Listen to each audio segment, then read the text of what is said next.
One journey of India begins with new economic policy, 1991, a year of transformation, where new economic policy 1991 launched with the aim of introducing liberalization, privatization and globalization, let us begin with the emerging opportunity and new hub. But prior to it launching its 5-year plan, India witnessed 1951 1st April, where they started their journey of economic development with the socialist pattern of development and growth. By far, India has completed first to 6-year 5-year plans with many restrictions in trade and industry. Public sector dominance was there, including the quotas for production, permits for import and export. Ultimately, this sector became breeding house of corruptions and inefficiency.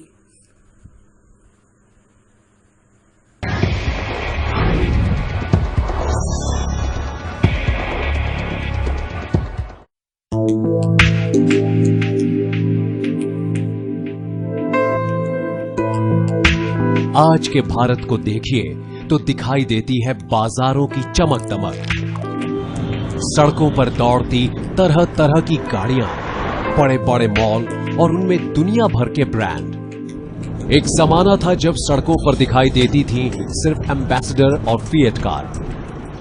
आज नजर आती हैं सरपट भागती BMW, Jaguar, Mercedes, Audi. पहले सिर्फ घर में एक फोन हुआ करता था, आज हर हाथ में मोबाइल है। पहले सिर्फ एक दूरदर्शन हुआ करता था, आज हजारों चैनल हैं। पहले सिर्फ सरकारी नौकरियां थीं, आज प्राइवेट कंपनीज में लाखों नौकरियां हैं। बहुत पुरानी बात नहीं जब हमारे देश में लाइसेंस परमिट का राज था। हमारा देश एक बंद अर्थव्यवस्था था, जहां से बाहर निकलने की शुरुआत हुई 1991 में। बंद अर्थव्यवस्था से खुली अर्थव्यवस्था बनने के 25 साल पूरे हो रहे हैं। आज 25 साल बाद हमारे लिए इस सवाल का जवाब Liberalization means reduction or elimination of government rules and regulations and restrictions on trade. Liberalization, economic reform which was based on assumption that market forces will cater this economy towards the path of development and competitive growth. Some transformation took place. Some of them will be revealed by the Shreya, an Athenian.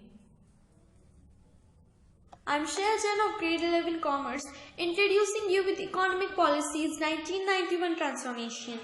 So, India witnessed a change, a complete cycle change in the scenario of business and economics of the country, unshackling the Indian industrial economy from the cobwebs of unnecessary bureaucratic control, introducing liberalization with a view to integrate the Indian economy with the world economy, removing restrictions on direct foreign investment as also to free the domestic entrepreneur from the restriction of MRTP Act, shedding the load of public enterprises which have shown a very low rate of return or were incurring losses over the years.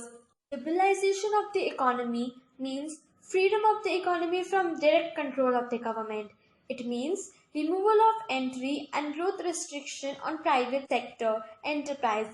This is done by the government through abolishing licensing requirement in the most of the industries, freedom in fixing the prices of goods and services, removal of restriction on the movement of goods and services, reduction in tax rates and lifting of unnecessary control over the economy and simplifying procedures for imports and exports. ऐलान किया।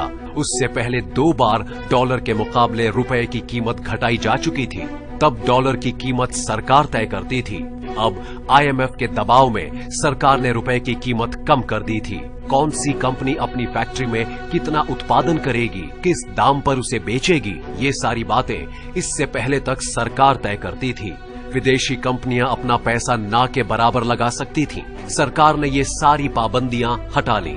सरकार scooter, घड़ी और television तक बनाती थी। सरकार ने इन कामों से अपना हाथ खींच लिया और प्राइवेट कंपनीज को बढ़ावा देने लगी। प्रधानमंत्री नरसिम्हा राव के इन फैसलों का पार्टी के अंदर और बाहर विरोध होता रहा। नरसिम्हा राव ने खुद इंडस्ट्री मंत्रालय अपने पास रखा और एक के बाद एक फैसले किए। जो इंडस्ट्रियल पॉलिसी थी जिसमें लाइसेंस राज हटाया गया था, वो नरसिम्हा राव की देखरेख में बना, क्योंकि अमरनाथ वर्मा प्रिंसिपल सेक्रेटरी उनके गवर्नमेंट में आ गए थे, उनके पीएमओ में आए थे। तीसरी बात, इंडस्ट्री मिनिस्टर कौन था उस वक्त? नरसिम्हा राव थे। तो ये जो ब्लूप्रिंट है, जो सबसे बड़ा फैसला था जो रिफॉर्म्स का, लाइसेंस राज को मिटाना, वो नरसिम्हा राव ने लिया। I don't think I managed it. It was an objective situation which had its own impact, it had its own momentum. It was created. Dr. Manmohan Singh did his very best to push it forward. Behind him I stood like a rock. Narasimha Rao ने आर्थिक बदलावों के लिए सिर्फ मनमोहन सिंह का इस्तेमाल नहीं किया, बल्कि सुब्रमण्यम स्वामी जैसे विपक्ष के नेताओं को भी जोड़कर रखा। उन्होंने एक कमीशन बनाया जिसका नाम था गैट कमीशन, ये जो सारा अंतर्राष्ट्रीय व्यापार का सवाल, उसमें उन्होंने कैबिनेट रैंक दिया। तो जब भी जरूरत पड़ी वो कैबिनेट में बुलाते थे। तो वास्तव में ये जो हमने ब्लूप्रिंट क्रियान्वित की थी, उसकी क्रियान्वित करने की जो शक्ति थी वो तो नरसिम्हा राव की थी। और मीडिया ने मनमोहन सिंह को सारा क्रेडिट दे दिया, परंतु आज मनमोहन सिंह प्रधानमंत्री हैं, कुछ नहीं कर पा रहे हैं। नरसिंह राव की भूमिका अक्सर मनमोहन सिंह को वित्त मंत्री बनाने तक सीमित कर दी जाती है। नरसिंह राव ने न सिर्फ मनमोहन सिंह को राजनीतिक उठापटक से बचाकर रखा, बल्कि बड़े फैसले लेने के लिए रास्ता साफ किया। It is the duo, the Prime Minister giving him the political wherewithal, the armor which he needs, right, and the Finance Minister being an expert in the job, in which I don't interfere unless I find that from the people there will be something like a backlash. Then of course I have to warn him, and he takes the warning. प्रधानमंत्री नरसिंह राव और वित्त मंत्री मनमोहन सिंह ने देश के बाजार के दरवाजे दुनिया के लिए खोल दिए। बाहर से पैसा आना शुरू हुआ और पैसों से पैसा बनने का खेल भी शुरू हो गया। स्टॉक एक्सचेंज में सेंसेक्स रोज बढ़ता रहा और सरकार ने कहा कि ये उनके इकोनॉमिक लिबरलाइजेशन यानी आर्थिक सुधार का नतीजा। Privatization, general process of involving the private sector in ownership or operation of any enterprises, state-owned one. Government withdraw them from the enterprises by having outright sale of government enterprises to private entrepreneurs or withdrawal of the government ownership and management from mixed enterprises. Good evening everyone, myself Riya Ahuja of class 11 introducing you about privatization. Privatization is a transfer of public asset, operation or activity to the private enterprise. It helps establish a free market as well as fostering capitalist competition, which its supporters argue will give the public greater choice at a competitive price. Objectives of privatization are reducing administrative burden on the state, generating revenues for the state, increasing size and dynamism of the private sector. Measures adopted for privatization are Sick People Sectors Unit, National Renewal Funds, setting up National Investment Funds. Examples of privatization in India are Lagan Jute Machinery Company Limited, Hotel Corporation Limited of India. Thank you. Economic liberalisation से बहुत सी भारतीय कंपनियां कई गुना बड़ी हो गईं और इनमें से कई मल्टीनेशनल बन गईं। ये भारतीय कंपनियां सॉफ्टवेयर, कार से लेकर दवाइयों की कंपनियां थीं। हालांकि लेबर पर आधारित भारतीय कंपनियां उतनी सफल नहीं हो पाईं जितनी सेवा या ज्ञान के क्षेत्र की कंपनियां हुईं, और यही भविष्य भी दिखाई देता है। सही मायने में प्राइवेट सेक्टर ने भारत की चमत्कारी ग्रोथ की कहानी लिखी है और पब्लिक सेक्टर की बड़ी बड़ी कंपनियां धराशायी हो गई हैं। मगर जहां इकोनॉमिक लिबरलाइजेशन ने देश को बेहतर स्थिति में पहुंचाया है, वहीं कुछ और काम किए जाने।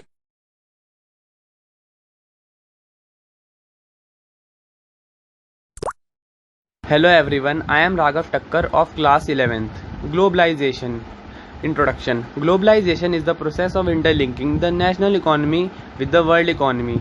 It is the process by which the regional economists, socialists and cultures have become integrated through a global network of communication, transportation and trade. The process of globalization gained momentum in India since 1991. This is because in 1991 the government introduced New Industrial Policy (NIP) in 1991, which introduced a number of reforms in respect of liberalization. Influence of globalization in India. FDI was promoted, partial convertibility of rupee was allowed, sale and purchase of foreign currency at market price was allowed for current account transactions like import and export of goods and services, payment of interest or dividends or on investments and remittance to meet family expenses. Tariff barriers on the goods traded between India and other nations were reduced and quantity restriction on imports were withdrawn. Factors increased globalization. Increase and expansion of technology, liberalization of cross-border trade and resource movements, development of services that support international business, growing of consumer pressure, increased global competition, changing political situation, expanded cross-national cooperation. Thank you.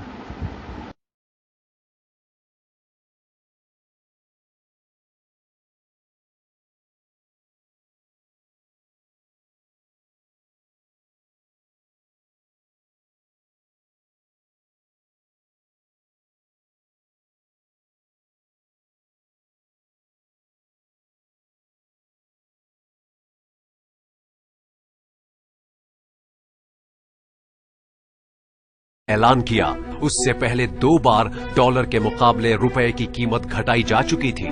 तब dollar की कीमत सरकार तय करती थी। अब IMF के दबाव में सरकार ने रुपए की कीमत कम कर दी थी। कौन सी कंपनी अपनी फैक्ट्री में कितना उत्पादन करेगी, किस दाम पर उसे बेचेगी, ये सारी बातें इससे पहले तक सरकार तय करती थी। विदेशी कंपनियां अपना पैसा ना के बराबर लगा सकती थीं। सरकार ने ये सारी पाबंदियां हटा ली। प्रधानमंत्री नरसिंह राव और वित्त मंत्री मनमोहन सिंह ने देश के बाजार के दरवाजे दुनिया के लिए खोल दिए। बाहर से पैसा आना शुरू हुआ और पैसों से पैसा बनने का खेल भी शुरू हो गया।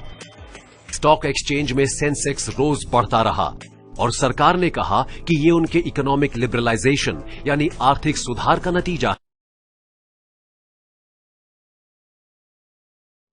I am Aditya Bajaj of class 11th. Journey of transition in 5 months for India. Background. Forex reserves for just 3 weeks of imports rupees 2,500 crores. External debts 23% of GDP and internal public debt 55% of GDP.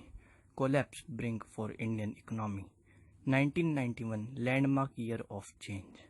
Indian economic journey of reforms was thrilling.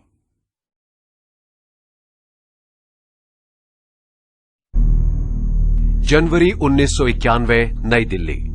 ये महीना भारत के लिए मुश्किलों से भरा था।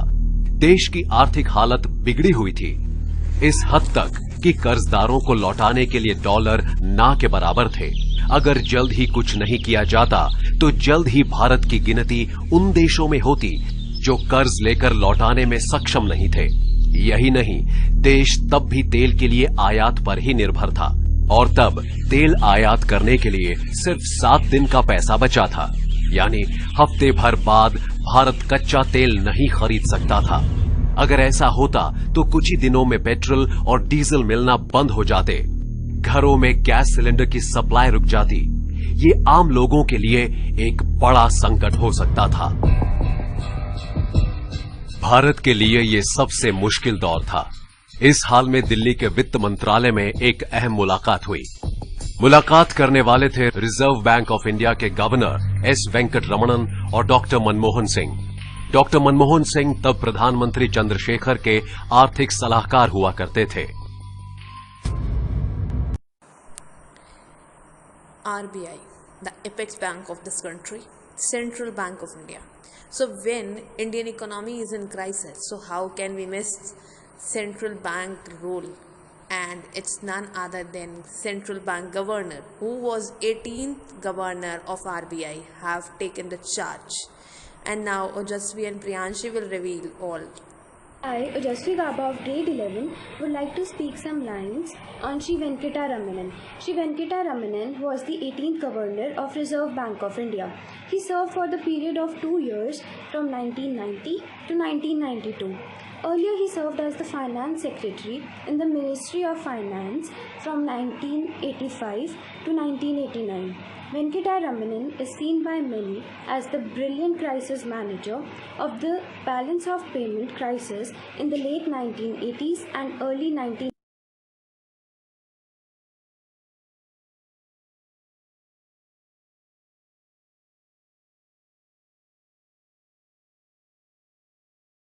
Many as a brilliant crisis manager of the balance of payments crisis in India in the late 1980s and the early 1990s.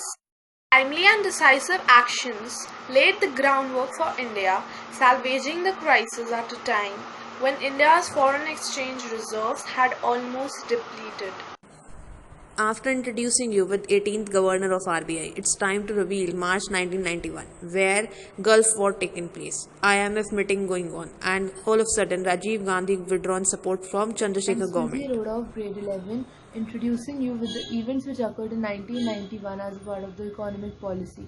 Gulf War in 1980, license was permit Raj, sovereign credit rating was downgraded, IMF meeting asking for a loan, negotiation time news arrived from India, Rajiv Gandhi withdrawn support to Chandrasekhar government. Now IMF questioned whom are you representing, and finally a political crisis occurred. दिन था, मैं गया airport पर और मैंने देखा जहाज को। फिर हमने काफी सारे इन्फॉर्मेशन वहां से पता लगाया एटीसी से कि कहाँ जा रहा है, इसमें लोड क्या है। फिर वहां पर नीचे हमने अजीब सा दृश्य देखा। मैंने देखा कि आरबीआई के बड़े सारे वैन्स खड़े थे और बहुत सारी सिक्योरिटी थी। तो कस्टम्स के अफसरों ने मुझे कहा कि इतनी सिक्योरिटी कभी दिखाई नहीं देती थी, उन्होंने देखा ही नहीं। तो हमने सारा कुछ जब तहकीकात करके तो पता एकदम कंफर्म ही हो गया, समझिए कि यहां से सोना बाहर ले जाया जा रहा है। नवंबर 1990 में देश की इकोनॉमी प्रधानमंत्री चंद्रशेखर और फाइनेंस मिनिस्टर यशवंत सिन्हा के हाथ आई। सोना गिरवी रखने के हालात जाहिर है एक दिन में तो पैदा नहीं हुए थे। तो ये हालात कैसे आए और क्यों, और क्या इस हालात में से निकलने के लिए सिर्फ यही रास्ता था या कोई और रास्ता भी हो सकता था? देश की बदहाली का सबसे बड़ा कारण लाइसेंस परमिट राज माना जाता है। जब सोना गिरवी रखने का फैसला सरकार ने किया, तब सिर्फ फैक्ट्री लगाने के लिए ही सरकार के लाइसेंस की जरूरत नहीं थी, बल्कि फैक्ट्री में कितना उत्पादन होगा, तैयार माल किस दाम पर बिकेगा, ये सब सरकार ही तय करती थी। इसके साथ ही विदेशी निवेश ना के बराबर था। विदेशी बैंक, इंटरनेशनल मॉनेटरी फंड यानी आईएमएफ जैसी कर्ज देने वाली एजेंसियां इसमें बदलाव की मांग कर रही थी। राजीव गांधी सरकार के अंतिम दिनों तक हालात काफी बिगड़ चुके थे। 1988 में आईएमएफ के चीफ मिशेल कैमेडस ने खुद आके राजीव गांधी से कहा कि आपके यहाँ जो करंट अकाउंट डेफिसिट है, जिस तरह का फिस्कल डेफिसिट है, इससे मुझे लगता है जो चालू खाता और खर्चा वाला खाता है, जो उसमें कठिनाइयां आपको आगे आएगी और शायद आप एक क्राइसिस में आ सकते हैं, तो आप आईएमएफ के पास जाइए। राजीव गांधी ने एग्री किया था, लेकिन उनके इर्द गिर्द जितने लोग थे उन्होंने मना कर दिया। राजीव गांधी के बाद वीपी सिंह की सरकार बनी, लेकिन उन्होंने भी देश की बिगड़ती आर्थिक हालत सुधारने के लिए कोई ठोस कदम नहीं उठाया। 1990 के नवंबर महीने में चंद्रशेखर की सरकार सत्ता में आई। अब सारा दारोमदार प्रधानमंत्री चंद्रशेखर पर था। तभी दुनिया में एक बड़ी घटना घटी। सद्दाम हुसैन के इराक ने कुवैत पर कब्जा कर लिया।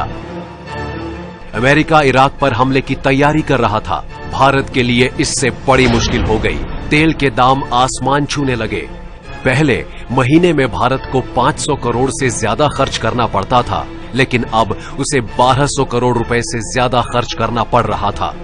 इस घटना ने भारत की अर्थव्यवस्था की कमर तोड़ दी। गल्फ वॉर ने भारत सरकार को न सिर्फ अपनी इकोनॉमिक पॉलिसी बल्कि अपनी फॉरेन पॉलिसी भी बदलने पर मजबूर कर दिया। अब आप याद रखिए कि भारत हमेशा अरब देशों के पक्ष में रहा है, जिसमें इराक भी शामिल है। हुआ ऐसे कि भारत के प्रधानमंत्री ने खुद आईएमएफ से कर्जे की अपील की।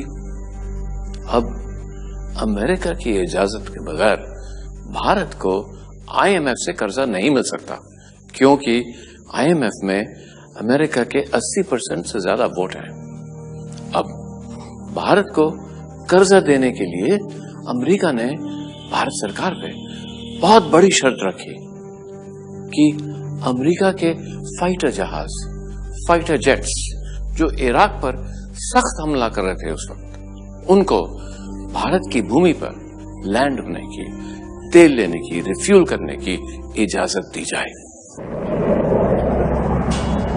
अमेरिका के फाइटर जेट्स को तेल लेने के लिए लैंडिंग की इजाजत का मतलब था लड़ाई में अमेरिका का सहयोगी होना।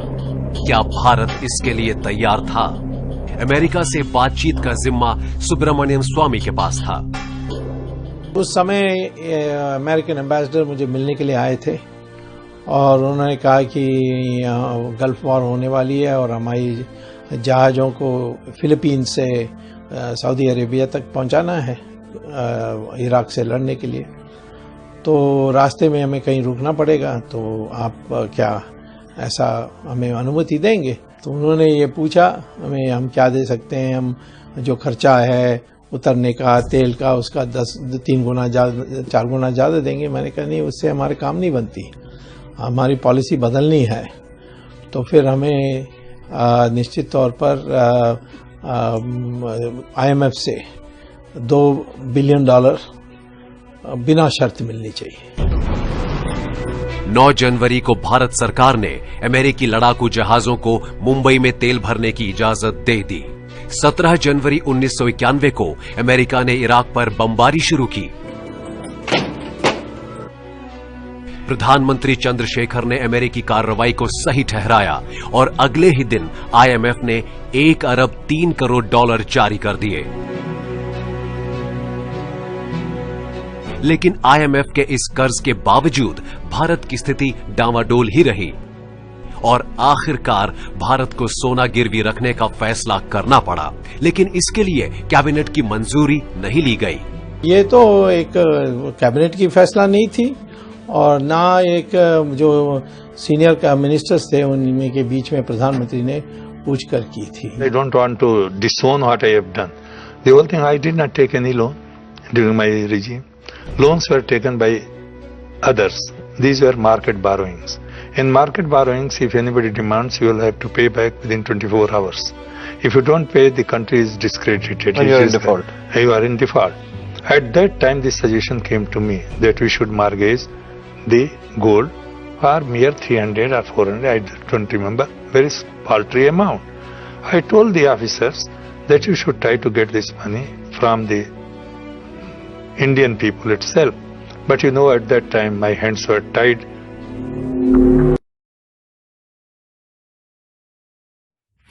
I am Aditya Bajaj of class 11th. Political crisis. No stable government in India. 1991. Lok Sabha elections called. Sudden death of Prime Minister Rajiv Gandhi 21st May 1991 in general election campaign. 20th June PM residence. New PM PV Narasimha Rao got opportunity to represent India. Ventilated economy and he met Naresh Chandra cabinet secretary. Quoted, "It is worse."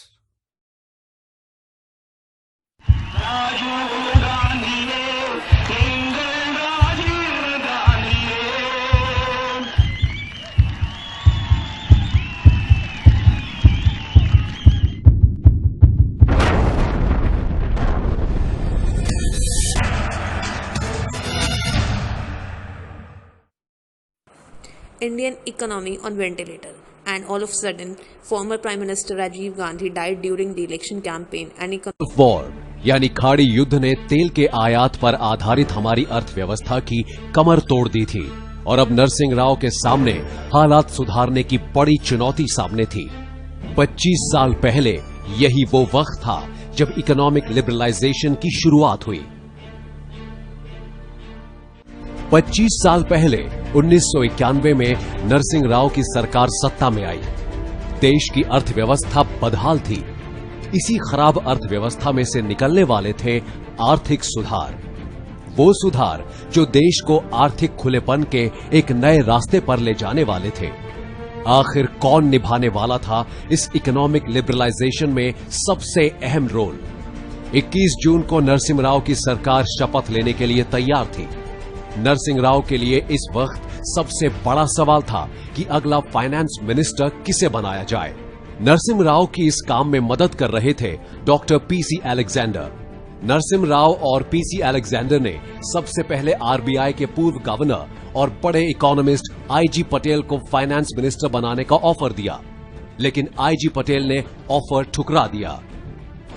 इसके बाद में PC Alexander, इन्होंने नरसिम्हा राव को सुझाव दिया कि शायद हम लोगों को मनमोहन सिंह से बात करनी चाहिए, और जिस दिन सरकार बननी थी, जिस दिन कैबिनेट स्वेरिंग इन था, उस दिन के सवेरे में उनको बताया गया।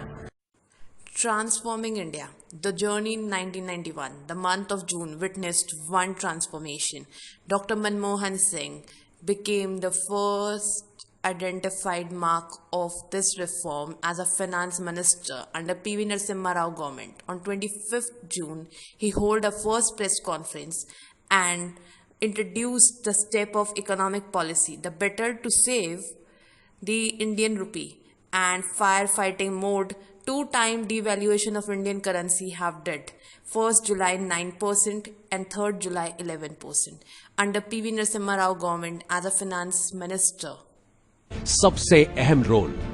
21 जून को नरसिम्हा राव की सरकार शपथ लेने के लिए तैयार थी। नरसिम्हा राव के लिए इस वक्त सबसे बड़ा सवाल था कि अगला फाइनेंस मिनिस्टर किसे बनाया जाए। नरसिम्हा राव की इस काम में मदद कर रहे थे डॉक्टर पीसी अलेक्जेंडर।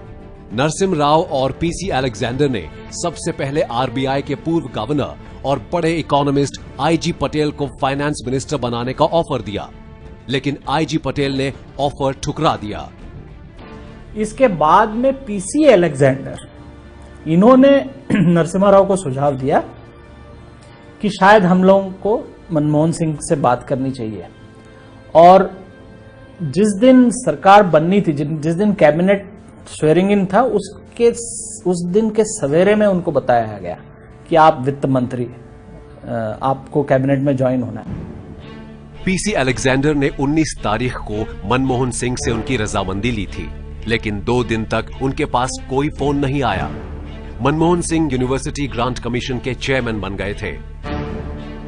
उनके दफ्तर में 21 जून को फोन आया। फोन पर थे नरसिम्हा राव, देश के अगले प्रधानमंत्री। डॉक्टर सिंह, आप दफ्तर में क्या कर रहे हैं? घर जाइए और कपड़े बदलकर सीधे राष्ट्रपति भवन पहुंच जाइए। After the appointment, being as finance minister of this country, Dr. Manmohan Singh taken the charge with such an initiative mode firefighting decisions took. He have completed his mountainous task with such achievement in the month of July that he have taken the initiatives, presented the government budget. But 4th July 1991, Commerce Minister P. Chidambaram have taken initiative. Now check what part. Parts Ral of class 11. I am here to talk about July 1991. On 4th July 1991, Minister of State for Commerce P. Chidambaram announces the new trade policy. And on 4th July to 18th July 1991, 47 tons gold transported to Bank of England for $400 million. On 24th July 1991, Industry Minister announced new industrial policy. Public sector number reduces to 8 from 17. End of License Raj. 24th July 1991, Finance Minister Manmohan Singh presented the government budget. Thank you.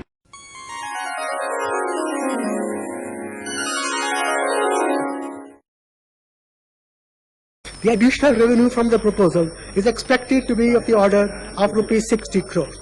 I also propose to revise upward the existing specific rates of excise duty on tires, tubes and flaps. However, I propose to reduce the duty on moped tires from rupees 30 at present to rupees 25 per tire. The proposal involves a revenue gain of rupees 40 crores. Special excise duty is being levied at present at the rate of 10% of basic excise duty. Certain essential items such as tea, coffee, sugar, matches, kerosene and vanaspati are fully exempted. In addition, high-speed diesel and two-wheelers attract special excise duty at 5%. I now propose to raise the special excise duty on products which are presently attracting a 10% rate of duty to 15%. However, this increase will not be applicable to petroleum products. I also propose to exempt from this increase certain consumers' durables like motor cars and consumer electronics such as television sets, as these industries are currently passing through a difficult phase. This proposal involves a revenue gain of rupees 1,025 crores. I may say the exemption for the motor car sector is at the request of the Chief Minister of West Bengal. The changes in trade policy introduced last year. The changes in trade policy introduced last year have eliminated the differential incentive for export at higher stages of manufacture. While a uniform pattern of incentive is generally to be preferred, there is a case for introducing some disincentive for export of certain primary products where the same product can be easily exported in value-added form. I therefore propose to impose an export duty of 10% on exports of certain types of finished leather and on unpolished granite in order to encourage exporters to shift to leather products and polished granites. I am also imposing an export duty of 5% on iron ore. The proposals are expected to yield an additional revenue of rupees 142 crores. Sir, I have also proposed certain amendments in the finance bill seeking to effect changes in the excise and customs tariff. These amendments are generally enabling provisions and have no revenue implications. Besides, there are proposals for amendment of some of the existing notifications. In order to save the time of the House, I do not propose to recount them. The proposals with regard to changes in excise duties outlined above are likely to yield additional revenue of rupees 2,515.70 crore. The concessions and relief announced aggregate to rupees 304.80 crore. Out of the net additional shareable revenue from excise duties of rupees 2,210.9 crores, the centre's share would be rupees 1,146.53 crores and the state's share rupees 1,064.37 crores. Sir, the net impact of my proposals on customs and excise duties taken together amounts to an additional mobilization of only rupees 187.55 crores on indirect taxes. Since the loss in customs duties falls entirely on the centre, where the gain in excise revenue is shared with the states, the impact on the centre's revenue is a loss of rupees 876.82 crores, while the states will gain as much as rupees 1,064.37 crores. Copies of notification giving effect to the changes in customs and excise duties effective from 1st March 92 will be laid on the table of the House in due course. Taking direct and indirect taxes together, the changes I have proposed are expected to result in a net revenue loss of rupees 517 crores to the centre, while the states will gain rupees 1,500 crores. Consequently, the estimated year-end budget deficit of the centre for 92-93 will be rupees 5,389 crores, and the fiscal deficit for that year will be 34,408 crores. Sir, our nation will remain eternally grateful to Jawaharlal Nehru for his vision and insistence that the social and economic transformation of India had to take place in the framework of an open society committed to parliamentary democracy and the rule of law. India's development is of tremendous significance for the future of the entire developing world. To realize our development potential, we have to unshackle the human spirit of creativity, idealism, adventure and enterprise that our people possess in abundant measure. We have to harness all our latent resources for a second industrial revolution and a second agricultural revolution. Our economy, polity and society have to be made extraordinarily resilient and alert if we are to take full advantage of the opportunities and to minimize the risks associated with the increasing globalization of economic processes. We have to accept the need for restructuring and reform if we are to avoid an increasing marginalization of India in the evolving world economy. the economic policy changes brought about by our government under the inspiring leadership of Prime Minister Narasimha Rao in the last 8 months are inspired by this vision. Sir, our party is an inheritor of great traditions of national service. True to this heritage, we commit ourselves to providing a firm and purposeful sense of direction to the reform process so that this ancient land of India regains its glory and rightful place in the comity of nations. This budget represents a contribution to the successful implementation of this great national enterprise of building an India free from the fear of war, want and exploitation, an India worthy of the dreams of the founding fathers of our republic. We shall pay any price, bear any burden, make any sacrifice to realize those dreams. India is on the move again. We shall make the future happen. Sir, I have come to the end of my labor. Tonight, I feel like going to the theatre. Let the assassins be informed. I am prepared to meet their onslaughts. As the poet said, सरफरोशी की तमन्ना अब हमारे दिल में है, देखना है जोर कितना बाजुए कातिल में है. Sir, I commend the budget to this August House.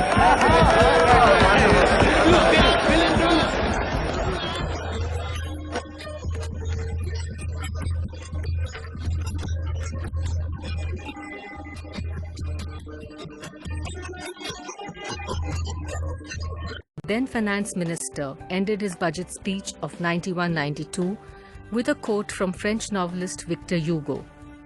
No power on earth can stop an idea whose time has come. He then went on to conclude with the declaration, let the whole world hear it loud and clear. India is now wide awake. We shall prevail. We shall overcome.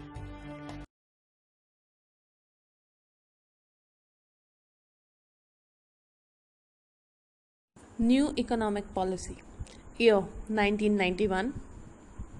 Indian transformation. So let's check it out. What this crisis Government's new industrial policy 1991 towards the public sector. Reduction in the number of industries reserved for the public sector from 17 to 8 and then to 3. Strengthening enterprises through Memorandum of Understanding. Disinvestment of shares of non-strategic public sector enterprises. Policy regarding chronically sick units. देश मेरा रंगरेज ये बाबू घाट घाट यहाँ घटता जादू देश मेरा रंगरेज ये बाबू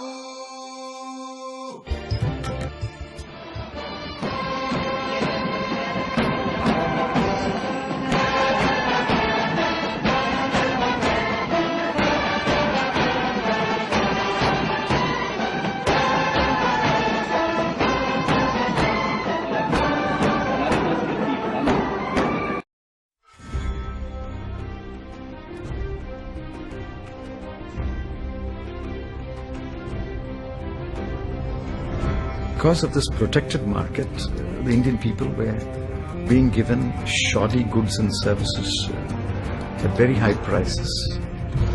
The economic environment was simply not conducive to efficiency or profitability. We were in a shortage economy. My father waited 15 years to buy a car.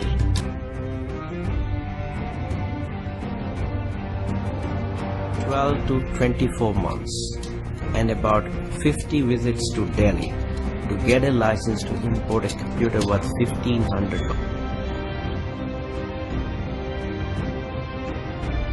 Economy had grown stagnant, inefficient, and in debt.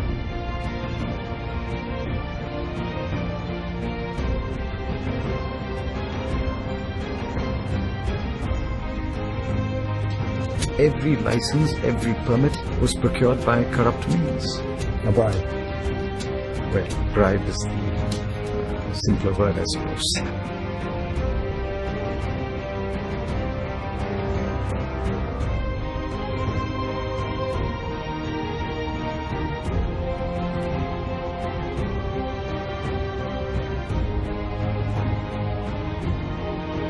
the oil fields of Kuwait.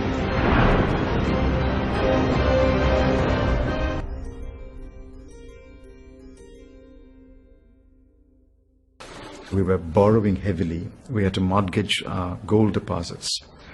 Our growth rate had come to virtually zero.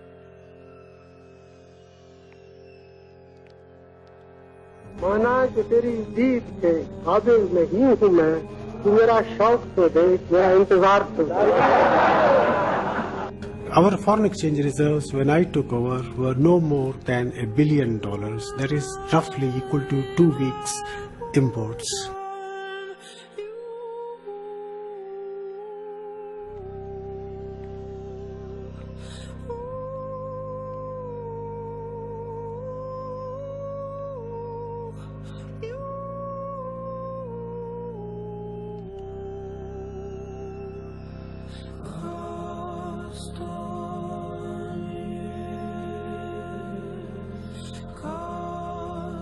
It was time to think big.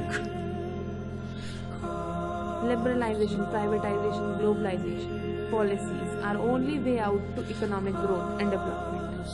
It was a matter of economic compulsion rather than matter of choice. We were able to control inflation, and the economy was growing at the rate of 7% per annum, so our critics were completely silenced. With few guided precautions. Firstly, we should not surrender to big players of this market in international worthiness. Second, we have to protect the interest of economic development for domestic producers. We have to deliver the position of FDI channelized. So we are concluding it with this point. So thank you for visiting.